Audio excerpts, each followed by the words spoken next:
স্বাগত জানাচ্ছি সম্পাদকীয় অনুষ্ঠানে। আজকে আমরা আলোচনা করছি ইসলামের হেফাজত, এই বিষয়টি নিয়ে। বিরতির আগে একজন দর্শক প্রশ্ন করেছিলেন, তার উত্তর আমরা নিব, কিন্তু তার আগে আরেকজন দর্শক অপেক্ষা করছেন, তার প্রশ্ন নিয়ে নিই। জি দর্শক, আপনার নাম বলে প্রশ্ন করুন। আসসালামু আলাইকুম। ওয়ালাইকুম সালাম। আমি কামরুজ্জামান লাবলু, নাটোরের লালপুর থেকে বলছি। জি জি জি। আজকে ব্লগারদের যে ফাঁসি চাচ্ছে, এটা কি কোরআন ও হাদিসের আলোকে, না এটা একটি বেদাত দ্বারা? জি ধন্যবাদ। আপনার প্রশ্নটির উত্তর আমরা দেব। আমরা প্রথমে আসছি মাওলানা ফরিদউদ্দিন মাসুদ আপনার কাছে, যে কুমিল্লা থেকে বাহার, জনাব বাহার যে কথাটা বলেছেন, আপনি যে আয়াতটি বলেছিলেন ইসলামের হেফাজত, এটা আল্লাহর দায়িত্ব, এই বিষয়ে যে আপনি আয়াতটি বলেছিলেন, সেটি যে উদ্ধৃতি দিয়েছিলেন, যে এটা হাদিসের অথবা কোরআনের? শুকরিয়া।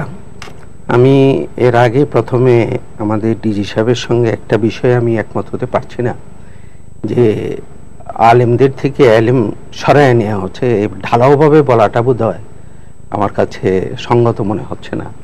কারণ কওমি মাদ্রাসাগুলিতে হাদিস পুরোপুরি পড়া হয়, আমি নিজেও পড়াই, পুরা বুখারী শরীফ এবং কোরআনে কারীমও পুরা পড়ানো হয়।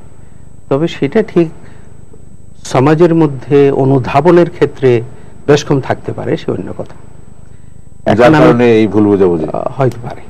তো আমি এখন প্রশ্নকর্তার উত্তর দিচ্ছি। এটি হাদিস নয়, কোরআনে কারীমের একটি আয়াত, এবং আল্লাহ তাআলা খুব জোরের সঙ্গেই কথা বলছেন। ইন্না, এটাও একটা তাকিদের শব্দ আরবিতে। নাহনু, এখানে এটাও ব্যবহার হয়েছে তাকিদের সাথে। নাজ্জালনা, সেটাও আপনার মুজিফির বাব, আপনারা বুঝবেন হয়তো, এটা একটা আরবি গ্রামারের বিষয়, এটাও তাকিদ।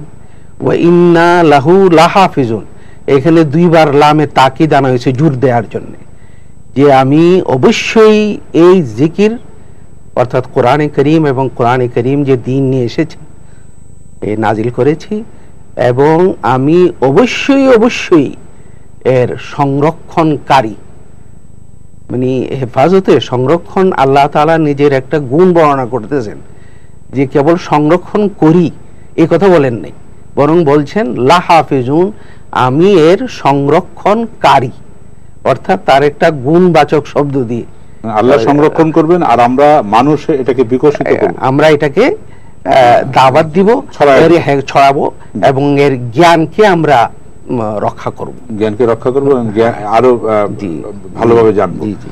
আমি দ্বিতীয় প্রশ্ন, যেটা নাটোর থেকে বলেছেন লাবলু, যে ফাঁসি দেওয়ার বিষয়ে, যে ফাঁসি চাই। জি আলহামদুলিল্লাহ, আমিও মাওলানা ফরিদউদ্দিন মাসুদ সাহেবের কথার সাথে আমি আসলে একমত হয়ে বলতে চাই, যে বাংলাদেশে যে সব দিনই প্রতিষ্ঠানেই যে এলএমের শিক্ষার পরিমাণ কমেছে সেটা নয়, মানে বেশিরভাগ ক্ষেত্রে এখনো দেশে কিছু হক্কানি উলামায়ে কেরাম, মুরব্বিয়ে কেরাম আছেন, যিনিরা যদি সঠিকভাবে ওনাদের এই অবস্থার প্রেক্ষিতে দায়িত্ব পালন করেন, তাহলে এই সমস্যা থাকবে না।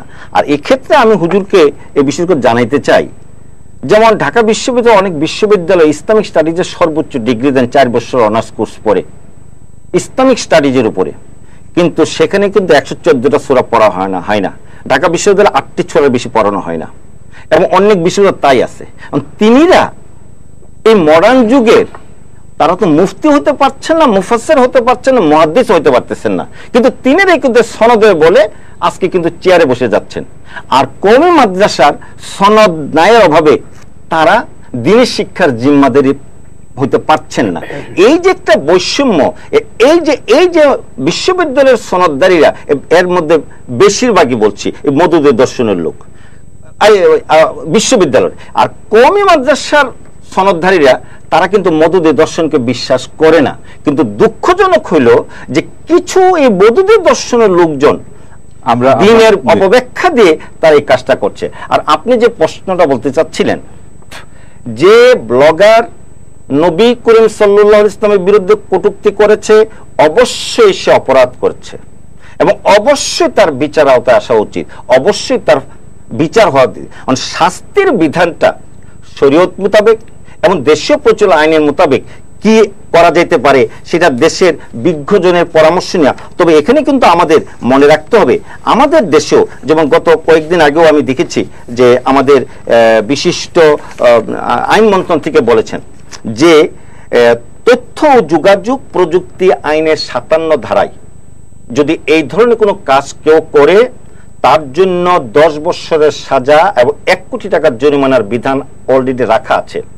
এবং বাংলাদেশ দণ্ডবিধির 295 থেকে 95 পদ থেকে 298 পর্যন্ত স্পষ্ট ধর্মকে বিকৃতি যারা করে তাদের শাস্তি বিস্তারিত বলা আছে। তবে শাস্তির পরিমাণটা আমার বিবেচনা অনেকটা কম, যেমন 2 বছর বলা আছে। তাই সেটাকে 2 দিন আগে মাননীয় অর্থমন্ত্রীর মধ্যে স্পষ্ট বলেছে এই সমস্ত কাজ যারা করে তাদের শাস্তি আরো বর্ধিত করা জন্য ওনারা চিন্তা ভাবনা করছে। এখন সেই সাথে আমাকে আরো বলতে হবে, এখন থেকে 1.5 বছর আগে আমেরিকাতে যখন নাকি একটা ইউটিউব নামে একটা ব্লগে নবী করিম সাল্লাল্লাহু আলাইহি ওয়াসাল্লামের বিরুদ্ধে কটূক্তি করেছিল, মাননীয় প্রধানমন্ত্রী শেখ হাসিনা আন্দোলন ছাড়াই সেটাকে প্রথম এটা বন্ধ করে দিয়েছিলেন।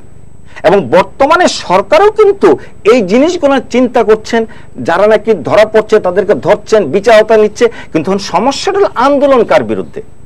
এই জিনিসটাকে যদি এদেশের হক্কানি উলামায়ে কেরাম বুঝে, সরকার যদি এইগুলার পিছনে যদি এই সমস্ত কাজ যারা করছে তাদেরকে তদন্ত না করতেন, তাদের বিচারে না আনতেন, তাহলে একটা কথা হতো। কিন্তু সরকারও কিন্তু দেশের সকলেই দেশি। কিন্তু আপনি কি মনে করেন না সরকার অনেক দেরি করে বিষয়টিতে এটা নজর দেখুন, দিয়েছেন? আমি গত কয়েকদিন আগে, অনেকদিন আগে, হ্যাঁ, আমি কয়েকদিন আগে এক গাজীপুর জেলার প্রায় কয়েকশো উলামায়ে কেরামের সামনে আমি কথা বলছিলাম। ব্লকের বিরুদ্ধে ওনারা জোরালো ভাবে বক্তব্য রেখেছেন। আমি বললাম হ্যাঁ, আপনাদের বক্তব্যের সাথে একমত আমি। যারা নাকি নবীর বিরুদ্ধে, করিম সাল্লাল্লাহু আলাইহি ওয়াসাল্লামের বিরুদ্ধে কটূক্তি করেছে তার বিচার হচ্ছে, আমি একমত। কিন্তু আপনারা কি ব্লক বুঝেন? তারা একটা জোরও বলতে বুঝাইতে পারে ব্লক কি জিনিস। তো ব্লক হলো একটা ডায়েরি। কিন্তু সবাই সেটাই বুঝে। সেটাই যখন পত্রিকায় প্রকাশিত হলো,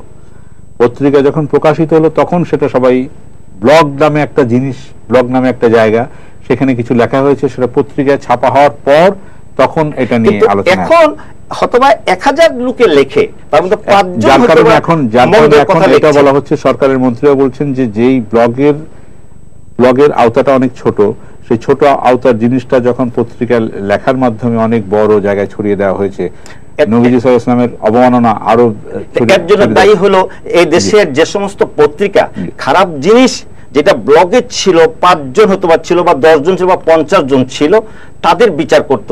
কিন্তু এখন যিনি নাকি দৈনিক পত্রিকায় ছাপায়ে লক্ষ কোটি লোককে জানালেন, তাদেরও তো বিচার করা উচিত। এবং তারাই যে বর্তমানে এই ফিতনা সৃষ্টি করার জন্য দায়ী।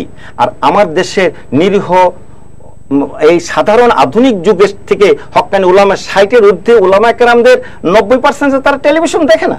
কিন্তু তিনি যা বুঝছেন নবী প্রেমে আঘাত দিয়েছে, কিভাবে দিয়েছে এটা বুঝে। সেজন্য এখন যেহেতু মিডিয়া এই কাজটা করেছেন, এই অন্যায় কাজটা করেছেন, মিডিয়ার উচিত জাতির সামনে ক্লিয়ার করা যে 5 জনে করেছিল। এখন মিডিয়ার বা পত্রিকা এটা লক্ষ কোটিদের জানায়া সাধারণ। এই প্রসঙ্গে আমরা একটা বিরতিতে যাব। বিরতিতে যাওয়ার আগে আমি প্রশ্নটা রেখে যাই মৌলানা মাসুদের কাছে যে মৌলানাদের কিছু অংশ এটা বুঝেছে যে হ্যাঁ, এটা যেটা করা হচ্ছে সেটা বাড়াবাড়ি করা হচ্ছে, কিন্তু কিছু অংশ যে নবী প্রেমে অন্ধ হয়ে যে না, এটা নিয়ে অনেক বেশি উত্তেজিত। আপনাদের তরফ থেকে এটা নিয়ে সে দাওয়াত বলা বা বলা, এই জিনিসটা কি করা হয়েছে? এই বিষয় নিয়ে আমি আপনাকে চাইবো একটা বিরতির পর। সুপ্রিয় দর্শক, আপনারা দেখছেন সম্পাদকীয়, আমাদের সঙ্গে থাকুন।